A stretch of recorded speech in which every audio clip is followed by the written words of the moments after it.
மூலோபாய சந்தைப்படுத்தல் கலவை 4 பெராவினாடி. சந்தைப்படுத்தல் கலவை என்பது வாடிக்கையாளர் வாங்கும் முடிவுகளை பாதிக்க ஒரு நிறுவனம் கட்டுப்படுத்தும் முக்கிய கூறுகளை குறிக்கிறது.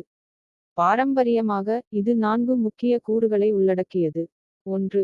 தயாரிப்பு. வாடிக்கையாளர்களுக்கு நீங்கள் என்ன வழங்குகிறீர்கள். இதில் பின்வருவன அடங்கும். அம்சங்கள். தரம். வடிவமைப்பு.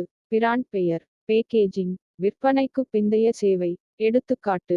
ஆப்பிளின் ஐபோன் இதற்கு பெயர் பெற்றது. உயர்நிலை வடிவமைப்பு. தனித்துவமான அம்சங்கள். வலுவான பிராண்ட் பிம்பம். வழக்கமான மென்பொருள் புதுப்பிப்புகள். இந்த நன்கு வடிவமைக்கப்பட்ட தயாரிப்பு உத்தி விசுவாசமான வாடிக்கையாளர்களை ஈர்க்கிறது. 2. விலை. வாடிக்கையாளர் எவ்வளவு செலுத்துகிறார். நிறுவனங்கள் இதன் அடிப்படையில் விலையை தீர்மானிக்கின்றன. செலவுகள். போட்டியாளர் விலை நிர்ணயம். வாடிக்கையாளர் மதிப்பு கருத்து. தள்ளுபடிகள் மற்றும் சலுகைகள். கட்டணத் திட்டங்கள். எடுத்துக்காட்டு. நெட்ஃபிக்ஸ் வரிசைப்படுத்தப்பட்ட விலை நிர்ணயத்தை அடிப்படை தரநிலை பிரீமியம் பயன்படுத்துகிறது.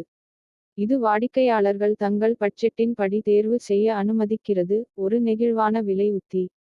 3. இடம். விநியோகம். தயாரிப்பு வாடிக்கையாளர்களை எங்கு எப்படி சென்றடைகிறது. இதில் அடங்கும். சில்லறை விற்பனை கடைகள். ஆன்லைன் தளங்கள். டீலர்கள். விநியோகஸ்தர்கள். டெலிவரி சேனல்கள். எடுத்துக்காட்டு. அமேசான் பயன்படுத்துகிறது. ஆன்லைன் வலைத்தளம். மொபைல் பயன்பாடு.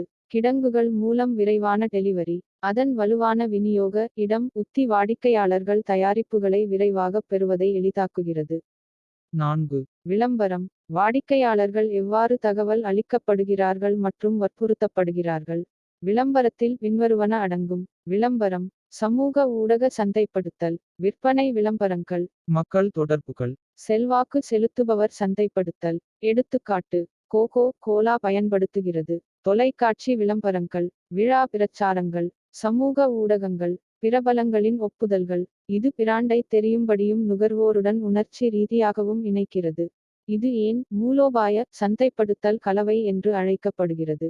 ஏனெனில் வணிகங்கள் ஒவ்வொரு கூறுகளையும் கவனமாக திட்டமிடுகின்றன. சரியான வாடிக்கையாளர்களை குறிவைக்கவும். போட்டி நன்மையை உருவாக்கவும். விற்பனையை அதிகரிக்கவும். பிராண்ட் விசுவாசத்தை உருவாக்கவும். ஒவ்வொரு யும் மற்றவர்களை ஆதரிக்க வேண்டும். உதாரணம். ஒரு ஆடம்பர பிராண்ட் ரோலக்ஸ் போன்றது. தயாரிப்பு பிரீமியம் தரம். விலை அதிகம். இடம் பிரத்யேக கடைகள். விளம்பரம் எலைட் கம்பீரமான விளம்பரம். அனைத்து கூறுகளும் தொடர்ந்து ஆடம்பரத்தை தொடர்பு கொள்கின்றன.